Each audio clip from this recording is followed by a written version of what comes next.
Good afternoon mga ka-SP. So ito, dumating na ang renewal ng aming Malakas branch.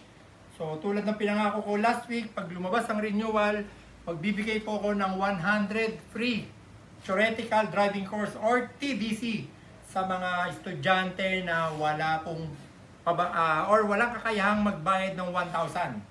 Okay?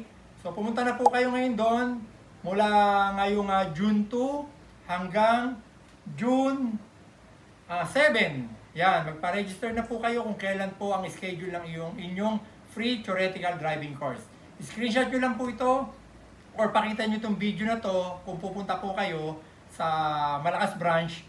Pakita nyo po kay Sir Elmo or kay Sir Romel para ma-avail nyo na po itong libre na theoretical driving course. Okay, saan po makikita ang aming branch sa Malakas branch? Number 62B, Malakas Street, Barangay Pinyahan, Quezon City. Ito po ay makikita sa likod ng LTO Central Office. Kung nadadaan kayo ng Viluna, nasa corner din po niyan is Malakas Street.